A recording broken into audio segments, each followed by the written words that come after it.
بسم اللہ الرحمن الرحیم۔ اس وقت ہم قلعہ ڈراور کی جو تاریخی مسجد ہے جو نوابوں کے دور کی تعمیر شدہ ہے اور اس کی تعمیر کا طرز جو ہے وہ بالکل وہی ہے جو مغلیہ دور کا تھا اور یہ تقریباً 250 سال پرانی مسجد ہے۔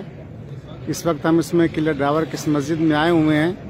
یہ ایک بڑی خوبصورت مسجد ہے اور اس وقت ہمارے ساتھ جو ہمارے دوست تشریف لائے ہوئے ہیں جس میں چودھری مسعود احمد صاحب اور حاجی ارشد صاحب اور توصیف صاحب، یہ حضرات بھی تشریف فرما ہیں، یہ ہمارے ساتھ آئے ہیں۔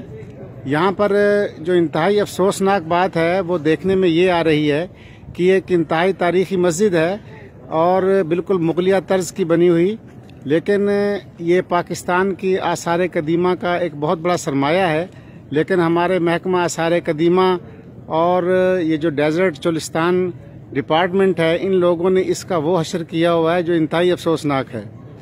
آپ دیکھیں کہ اس کی طرف آنے والا کوئی راستہ صحیح نہیں ہے، کوئی روڈ نہیں ہے اور مسجد کے ارد گرد جو ہے وہ تمام چیزیں جو ہیں وہ شکست و ریخت کا باعث بن رہی ہیں۔ اس سلسلے میں چودھری مسعود صاحب جو ایکس ایم پی اے بھی ہیں ان سے ہم پوچھتے ہیں کہ اس معاملے میں وہ کیا فرماتے ہیں۔ چودھری صاحب آپ فرمائیں کہ یہ یہاں پر گورنمنٹ کی طرف سے کوئی فیسلٹی ہے ان کو بچانے کے لیے یا ٹوریزم کے اس کی ڈیولپمنٹ کے لیے؟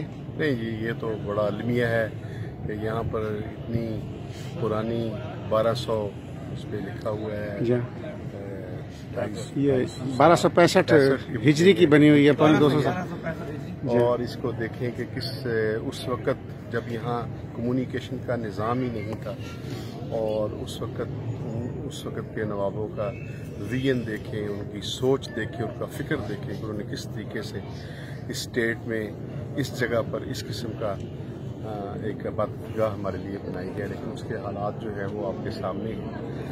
حکومت کی طرف سے ان چیزوں کے اوپر کوئی توجہ نہیں ہے، بنیادی مسائل جو ہیں وہ نہیں حل ہوئے یہاں کے۔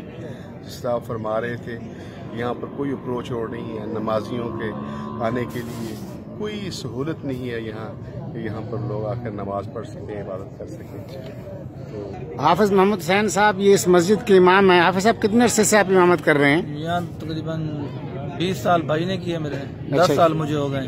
30 سال سے آپ کا خاندان یہاں امامت کر رہا ہے۔ میں نے یہاں دیکھا ہے کہ یہاں پر اندر جو ہے وہ جو پنکھے لگے ہوئے ہیں وہ بھی کسی نے ڈونیٹ کیے ہیں، گورنمنٹ کی طرف سے کوئی پنکھا نہیں ہے۔ اس کا انتظام انسلام کون چلاتا ہے؟ بس خاندان عباس سے صاحبزادہ قمر الزمان عباس سے کچھ توجہ کرتے ہیں یا اہل علاقہ ان کو چلا رہے ہیں، اہل علاقہ مل کر چلا رہے ہیں۔ گورنمنٹ کی طرف سے یہاں پر کوئی فیسلٹی نہیں دی گئی ہے۔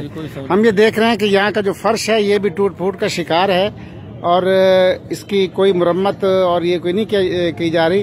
میرے خیال میں اگر گورنمنٹ آف پاکستان یا گورنمنٹ آف پنجاب اسے پرائیویٹ کر دے، کسی کو ٹھیکہ دے دے تو ٹوریزم کے حساب سے یہ بہت اچھا کام ہو سکتا ہے۔ اگر اس کو ٹھیکے پہ دے دیا جائے اور جو ٹھیکیدار ہوگا اس کی حفاظت بھی کرے گا، اس کی تعمیر و ترقی کام بھی کرے گا، اپروچ روڈز بھی اس کی سیٹل کرے گا تو یہ ایک بہت بڑی تاریخی ورثہ جو ہے یہ ہمارا محفوظ ہو جائے گا۔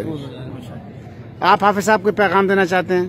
بس ہم علاقے کی لحاظ سے پسماندہ علاقے میں ہیں، یہ دیہاتی علاقہ ہے، یہاں جو ہے گھر گھر میں پانی کا نظام بھی نہیں ہے، پانی دور سے ہمیں بھرنا پڑتا ہے۔ دیں گے۔ بسم اللہ الرحمن الرحیم۔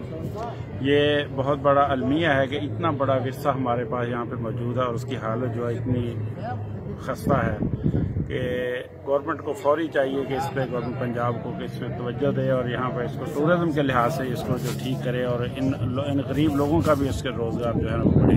آپ توصیف صاحب آپ لاہور سے تشریف لائے ہیں یہاں پر، ایکچولی تو آپ یہاں پر جو جیپ ریلی ہے اس کے لیے آئے ہیں، تو آپ کے کیا تاثرات ہیں اس علاقے کے بارے میں اور اس تعمیر کے بارے میں؟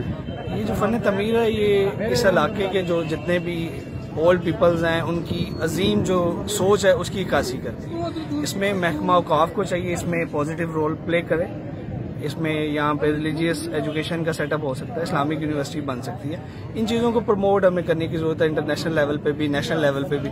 بہت سے ایسے لوگ ہیں، مجھے بھی یہاں پہ نہیں تھا آئیڈیا کہ یہ اتنی خوبصورت مسجد یہاں پہ موجود ہے، تو ان چیزوں کو ہمیں انٹرنیشنل اور نیشنل لیول پہ ہائی لائٹ کرنے کی ضرورت ہے تاکہ ہم ٹورزم کو پروموٹ کر سکیں لوکلی اور انٹرنیشنلی۔ جناب چودھری مسعود صاحب نے اور ہمارے حاجی ارشد صاحب نے بڑی اچھی گفتگو کی ہے، تو میری اس وقت یہ ڈیمانڈ ہے گورنمنٹ پنجاب سے، مہربانی فرما کر جو ہے آپ اس طرف توجہ دیں